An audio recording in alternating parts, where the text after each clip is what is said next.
Welcome to the next episode of the Rifleman's Corner. Today we'll take a look at the current issue Swiss ballistic helmet. Now, first we'll take a look at the helmet itself, how it is constructed, a little bit of basic information about it, and then I will show you 2 to 3 tricks, how I improved it, how I made it more comfortable and more effective. So let's get into it. Alright, this is the current issue Swiss Army helmet. It is called the Schutzhelm 04 or Protected Helmet 04. Of course, introduced in the early 2000s, and it is currently a standard issue for the Swiss militia. There are some units that are still issued the steel helmet, the old I think M71 or M72 steel helmet with the TATS 90 helmet cover, but those are units that don't really need a helmet per se. Those can be medical units inside of military hospitals, stuff like that, where the helmet really only serves as a parade object to wear during a parade and stuff like that. So for everyone else who actually has a real use case for the helmet, they get issued this protective helmet. Now it is constructed out of 4 major components. We have the helmet shell, the helmet cover, then we have the chin straps, and we have an inner liner, which is basically keeping the helmet to your head. And we will take the helmet apart real quick, and then I will show you how you adjust it and how to wear that thing. Now let's take a look at the first component, the helmet shell itself. The helmet shell is not, the rating of it is not publicized, but it's roughly equivalent to a level 3A, meaning it certainly holds off pistol caliber rounds and shrapnel. Now rifle rounds it's not rated for, but that's always a question of distance and angle of the hit. So I certainly wouldn't bet my life on it, but if you get lucky, it can hold that off as well. Now the shape of it is very similar to the classic American or German, just in general West European helmet shape of the current day. All the angles of the brim are a little bit less defined, and together with the helmet cover itself, that is also relatively loose on it, kind of hides the shape of the helmet a bit. Meaning if you see pictures and just footage of Swiss soldiers, and you will see it afterwards as well, it kind of gives like a weird, very dome-like shape to the helmet. But underneath the cover, it generally has more or less the same shape as most of the Western helmets. Alright, now the way it is right now, you usually don't wear it in service. For a little while, there were some units, especially in the military police grenadier, meaning the militia part of the military police. Those were quite often wearing them without the helmet cover. There's, in my opinion, not really that much actual use case or actually reasoning behind it other than just style. The military police grenadiers at that time, and I still think currently as well, are wearing black tactical vests over their ballistic protection vests. So I think that was kind of the thought process to kind of have a similar look to it as well. But I think nowadays I already stopped with that again. I'm not sure. I'm an infantryman. I'm not a military police grenadier. So if you're part of those units, maybe you can put it in the comments below. One other thing we have on the helmet, as I mentioned in a previous video, we have this little D-ring screwed into the helmet shell. It's connected with a little Cordura strap here. This is used to hook into your load-bearing equipment. On your left ammo pouch, on your left magazine pouch, you have a little hook. You can hook that in and carry this around without having to wear it on your head. It doesn't get in the way. You don't have to do something weird with like hooking the chin strap around a load-bearing strap or something. So that way you can just use that D-ring and hook it in somewhere. So the next component we are taking a look at is the helmet cover. The helmet cover itself is just a regular old canvas cover, as you know with every other helmet as well. We have some camo loops around the helmet cover. We usually don't use those because they are relatively loose and it's not that efficient to tie something down to it. But technically you could do that. Another thing, on the front you have a little Velcro tab for your rank insignia. Now there are different kind of philosophies in service if when and how to mount the insignia in the field. Some say take it off for recognition of your rank. I personally think the rank insignias are not that big, and if there always comes the argument of the enemy sniper might recognize leadership. Well, if they are that close that they can literally read the rank insignia on your helmet, then they're probably close enough to recognize you just by itself of your movement and how you command your troops. So I just generally leave it on so I don't lose it. But yeah. Now the helmet cover itself mounts to the helmet by in total 6 little straps of hook and loop or Velcro inside of the helmet. You have 3 like triangular flaps on the inside that you lay into the helmet, and then you close those Velcro flaps down. Generally, if you mount your helmet cover, what you want to do is you leave a little bit, just a tiny bit of tension, so you have a little bit of air gap between the helmet cover flaps and the helmet shell.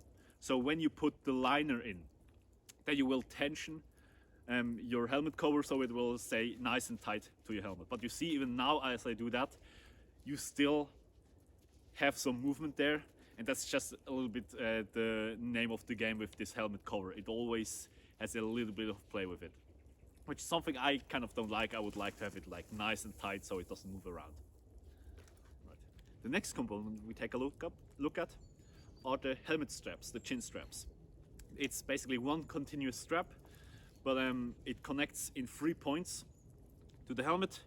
They connect to the helmet with this sort of polymer buckle piece that clips into a counterpart that is screwed to the inside of the helmet shell. Now those clips are not very stable. Sometimes they break or come loose very easily. If you are currently in service, you can go to the armory and get some spare parts, some replacement buckles, or replacement clips. That's not an issue. Right. Now the helmet or the chin strap has like this plastic buckle that's relatively easy to close and open as well. You just need to push in with your thumb and it comes out relatively easy.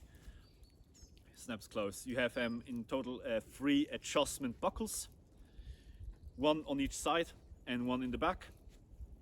You can just pull on one end of those straps and then they come out. If you pull on the metal buckle, it releases, and you can adjust it that way. On the other side of the chin strap, where you basically the opposite side of the actual polymer buckle, you have this metal clip. This metal clip is taken over from the older steel helmet. The idea behind that is that you have at first like a regular metal ring that just holds the chin strap close, and you have a second one that's opened up. The idea behind that is that if you want to use that one, you could technically, with a decently strong push against your helmet, you can just break this connection up so the helmet falls basically off your head. What the chin strap also does is connect the inner liner to the helmet shell. And it does that with those 3 polymer clips that clip into the helmet shell. What you do with those is you loop them through 3 loops that you will see afterwards inside of the helmet liner, and basically connect the helmet liner to the helmet that way. The next part we take a look at, or the final part, is the helmet liner.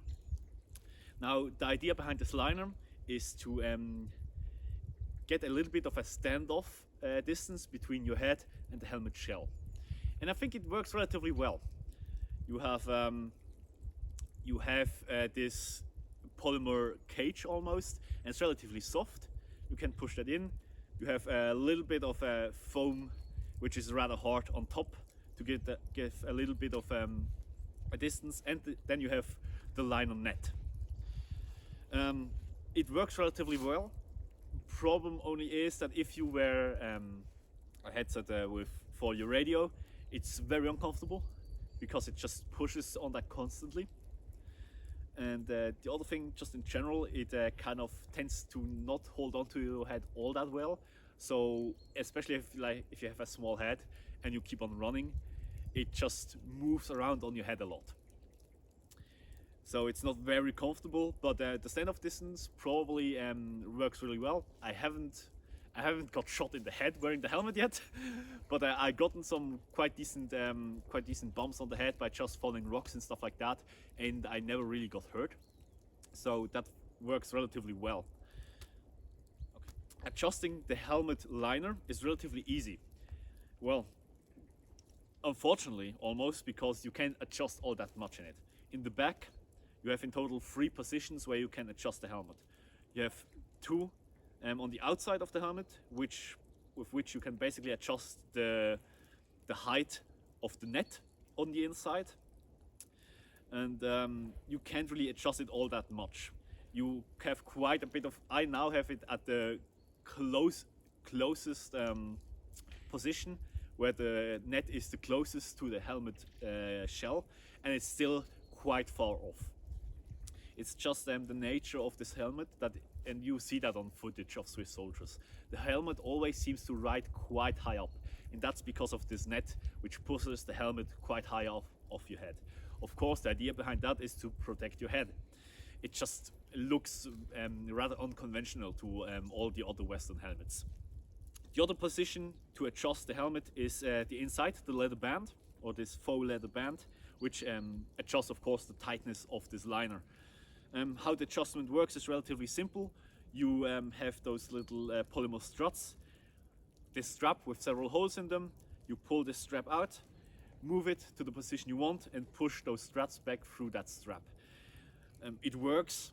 It's usually something you do at the very beginning when you get the helmet issued, and then you just leave it. We don't really adjust it at all. As I mentioned before, to mount the liner to the helmet itself, you have in total 3 loops. For the chin straps, those little connection polymer straps or clips to go through those loops in the helmet liner and connect those with the black polymer pieces in the helmet itself. That way the helmet liner can't move around and it can't move out of the helmet either. So now, for the last part of the video, I want to go through with you what kind of improvements can you do to the helmet without permanently modifying it. Now, I did 2 things to this helmet which in my opinion make it a lot more comfortable to wear and just more practical for what I do with it. Now, the first thing I did, the helmet cover, to prevent it from moving around on me, I took some double-sided tape. I went around the inside of the entire helmet and down into the depth of the helmet where the flaps of the helmet cover is, put on double-sided tape and basically taped down the helmet cover that way. Why did I do that?